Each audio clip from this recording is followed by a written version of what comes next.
સુરતની જાણીતી KP Sanghvi diamond company સામે પીડિતો પોતાના પરિવારજનો સાથે ધરણા ઉપર બેઠા છે। ચેક રિટર્ન કરી લેણદારો વિરુદ્ધ ફરિયાદ કરતા પરિવારજનો અને પીડિતોએ કંપનીની સામે આંદોલનનું સત્ર ઉગામ્યું છે। તેમની સાથે ધારાસભ્ય કુમાર કાનાણી પણ ધરણા ઉપર બેઠા હતા।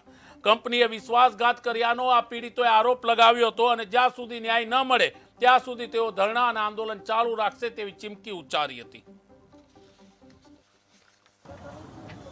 આ કંપની સાથે જે લોકો વેપાર ધંધો કર્યો હતો એ દલાલો હસ્તક કર્યો હતો, પછી એમને નુકસાની કરી, તો નુકસાની કર્યા પછી ડાયમંડ એસોસિએશનમાં એની મિટિંગ થઈ હતી, પંચ બોલાવવામાં આવ્યું હતું અને પંચની રૂબરૂમાં એની તમામ મિલકતો લઈ અને એનું ચૂકવણું કરવામાં આવ્યું હતું। ત્યારે 50% ચૂકવણું થયું હતું।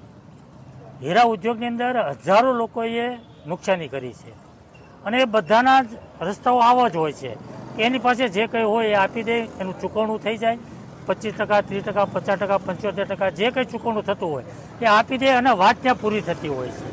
પરંતુ આ કેસની અંદર 12 લોકોએ જે વેપાર ધંધો કર્યો હતો એણે ચૂકવણું આપ્યા પછી પણ એની પાસે જે ચેક પડ્યા હતા એ ચેક ભરીને એની ઉપર પોલીસ કેસ કરવામાં આવ્યો છે। જો એણે પોલીસ કેસ કરવો જ હતો તો ચૂકવણું લેવાની જરૂર નહોતી।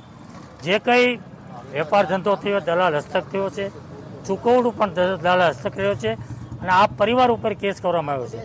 પતિ પત્ની બંને ઉપર કેસ કરવામાં આવ્યા છે, 12 પરિવાર ઉપર। તો એ બંને જો જેલમાં જાય તો અત્યારે ખાવાના ફાફા પડે છે, ફી ભરવા માટેની પૈસા નથી એ લોકો પાસે, તો બંને જો જેલમાં જાય તો છોકરાઓ રોડ પર આવી જાય, રજળી પડે। માનવ પણ જોઈએ, હીરા ધંધાની